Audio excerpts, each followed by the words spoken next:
अब भारत चीन में नहीं होगी जंग। भारत से टकराने से क्यों कतरा रहा चीन? ड्रैगन के तेवर कैसे ठंडे पड़े?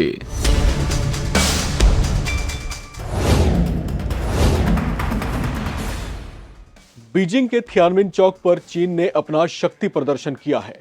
दूसरे विश्व युद्ध में जापान की हार के 80 वर्ष पूरे होने के मौके पर चीन ने अपना विक्ट्री डे परेड सेलिब्रेट किया। इस बहाने चीन ने दुनिया को अपनी बढ़ती हुई ताकत भी दिखाई। चीन के राष्ट्रपति शी जिनपिंग ने परेड की सलामी ली। अमेरिकी राष्ट्रपति ट्रंप से बढ़ते टकराव के बीच उन्होंने इस मौके पर कड़ा बयान दिया। जिनपिंग ने कहा कि चीन किसी की धमकियों से न तो डरता है और न ही झुकता है। ये वो मौका था जब जिनपिंग ने बदलते भू राजनीतिक माहौल के बीच एशिया में अपने संबंधों को बैलेंस करना और एकजुटता बढ़ाना शुरू कर दिया है, खासतौर से भारत के साथ। चीन रिश्ते सुधारने को आतुर दिखाई दे रहा है। भारत के प्रति उसका झुकाव अचानक बढ़ा है और इस कदर बढ़ा है कि वो द्विपक्षीय संबंधों को पहले से ज्यादा मजबूत करने को बेचैन दिखाई दिया। लेकिन इसकी वजह क्या है? आखिर जिस भारत को वो सीमाओं पर दशकों से आंखें दिखा रहा है, उसके लिए ड्रैगन के तेवर अचानक बदल कैसे गए? एलएसी पर चीनी सेना भी ठंडी पड़ गई है, उसकी गुर्राहट भी कम हो गई है।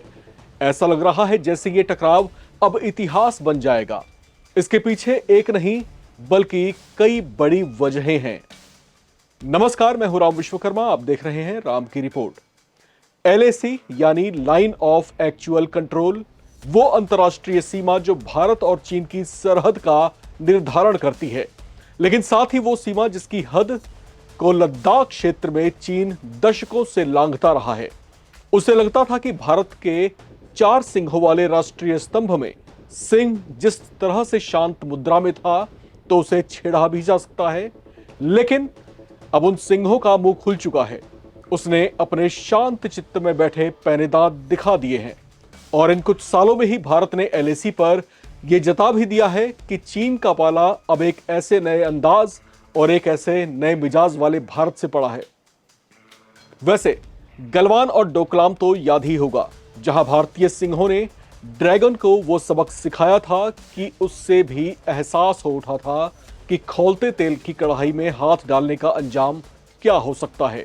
चीन ने अपनी विक्ट्री डे परेड में अपनी ताकत का प्रदर्शन किया है, जिसमें hypersonic glide vehicles, YJ-21 anti ship cruise missile और JL-3 पनडुब्बी से छोड़ी जाने वाली बैलिस्टिक मिसाइल का प्रदर्शन किया।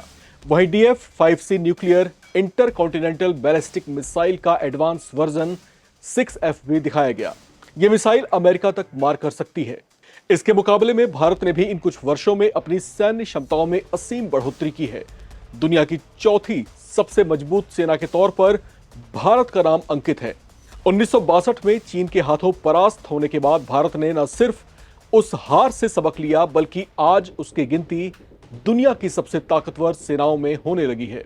सबसे आधुनिक सैन्य तकनीक से लैस भारतीय सेना उसके दांत खट्टे करने का मादा रखती है। इसके अलावा भारत अपनी साइबर वॉर क्षमताओं से भी लैस है।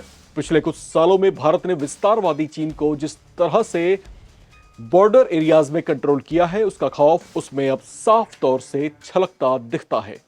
चीन भारत को अपनी ही सीमाओं के भीतर निर्माण कार्यों से रोकने की कोशिशें भी करता रहा है, लेकिन भारत ने उसे हर बार करारा जवाब दिया। इन कुछ वर्षों में ऐसे कई मौके रहे जब भारतीय सेना ने चीन को हक्का बक्का कर दिया। कई बार तो हमारी ही सीमा में घुसकर हमारे ही सैनिकों से उलझते चीनी सैनिकों को सबक भी सिखाया। कई बार तो अपनी सुरक्षा और डिफेंस की कार्रवाई में उन्हें सख्ती से रोका गया, जिनमें कई चीनी सैनिक चोटिल भी हुए थे। 29 अगस्त 2020 को भारत ने ऑपरेशन स्नो लेपर्ड भी चलाया, साथ ही चुशुल क्षेत्र की ऊंचाइयों पर वापस कब्जा भी हासिल किया। इसने चीनी मोल्डो गैरिसन को कमजोर बना दिया। इसके अलावा भारत ने स्पेनंग गुर्म गैप में भी अपनी स्थिति को मजबूत किया है, जिसने चीन को और उसकी गतिविधियों को काफी हद तक नियंत्रित किया। चीन को इस तरह से नियंत्रित कर पाने के पीछे भारत की सैन्य क्षमताओं में हुई वो बढ़ोतरी है जिससे वो भारत को पहले की तरह आंखें नहीं दिखा पा रहा। इसे अगर आंकड़ों में समझने की कोशिश करें तो भारत के पास 42 लाख से ज्यादा सैनिक हैं, वहीं चीन के पास सैनिकों की संख्या 37 लाख से ज्यादा है। चीन के मुकाबले भारत ने अपनी सैन्य क्षमताओं में जबरदस्त बढ़ोतरी की है। भारत ने अपने वायु रक्षा और संचार प्रणाली को भी मजबूत किया है।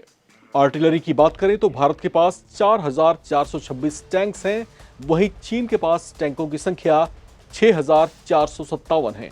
हालांकि चीन से कम टैंक के बावजूद भारतीय टैंकों की क्षमता ज्यादा शक्तिशाली है। बख्तरबंद लड़ाकू वाहनों की बात करें तो भारत के पास 6,704 बख्तरबंद लड़ाकू वाहन हैं, वहीं चीन के पास 4,788 ही बख्तरबंद लड़ाकू वाहन हैं। भारत के पास 7,414 तोपें हैं, वहीं चीन के पास महज 6,246 तोपें हैं। भारत ने इन वर्षों में अपनी हवाई शक्ति को भी मजबूत किया है। भारतीय वायुसेना के बेड़े में अपाचे, चिनूक रोटरी विंग जैसे अत्याधुनिक हेलीकॉप्टर्स शामिल हो चुके हैं। वहीं सैन्य परिवहन में C-130 और C-17 ग्लोबमास्टर जैसे विमानों से भारत को मजबूती मिली है। इससे सीमा तक तेजी से बैकअप मुहैया कराया जा सकता है। वहीं भारत के पास राफेल, तेजस जैसे लड़ाकू विमान भी हैं, जो हवा में उसके दांत खट्टे करने के लिए काफी हैं। नेवी की बात करें तो चीनी नौसेना दुनिया की सबसे ताकतवर नौसेनाओं में गिनी जाती है, लेकिन 14 देशों के साथ लगती उसकी सीमा और अधिकतर से उसके खराब संबंधों की वजह से वो अक्सर सीमा विवाद में ही घिरा रहता है। वहीं अगर भारत की बात करें तो भारतीय नौसेना भी बेहद शक्तिशाली है, जिससे भारतीय सागर क्षेत्र बेहद सुरक्षित बने रहते हैं। भारत और चीन एशिया की दो बड़ी सैन्य शक्तियां हैं। इनमें आपसी टकराव कितना विनाशकारी हो सकता है, इसका एहसास दोनों देशों को है। चीन और भारत ये भी जानते हैं इनमें आपसी कलह का फायदा सीधे तौर पर अमेरिका जैसे देशों को हो सकता है। लिहाजा पिछले कुछ सालों से जारी आपसी टकराव और संबंधों में पैदा हुई गर्मी को कम करते हुए खुद चीन ने ही भारत से रिश्ते सुधारने में दिलचस्पी दिखाई है, जिसका भारत ने भी खुले दिल से स्वागत किया है। हाल में संपन्न हुए SCO समिट में इसका प्रमाण भी साफ तौर से दिखाई दिया। और यहां पर अब जो बदलते हुए भू राजनीतिक समीकरण है, इसकी अगर हम बात करें तो कहीं ना कहीं अब यहां पर जो है दक्षिण एशियाई रीजन में भारत और चीन जिस तरीके से करीब आ रहे हैं, तो इससे जो है कहीं ना कहीं अमेरिका की चिंताएं भी बढ़ती हुई साफ तौर से महसूस हो रही हैं। जिस तरीके से डोनाल्ड ट्रंप ने टैरिफ का चाबुक चलाकर पहले चीन और फिर भारत को प्रभावित करने की कोशिश की, लेकिन उसका कोई खास असर दिखाई नहीं दिया। इस पर जो है डोनाल्ड ट्रंप कहीं ना कहीं इस कोशिश में भी दिखाई दिया कि किस तरीके से इनके जो आपसी टकराव रहे हैं उन्हें वापस बहाल किया जा सके। हालांकि फिलहाल ऐसा कुछ भी हो पाना या फिर दिख पाना संभव दिखाई नहीं दे रहा, क्योंकि भारत और चीन अब जो है पहले के मुकाबले ज्यादा करीब आते दिखाई दे रहे हैं। पिछले 5 सालों से जो गतिरोध इनके बीच में बढ़ा हुआ था, वो भी अब काफी हद तक सिमटता हुआ दिखाई दे रहा है। इस रिपोर्ट में इतना ही। बाकी अपडेट्स के लिए आप बने रहें, देखते रहें नवभारत टाइम्स।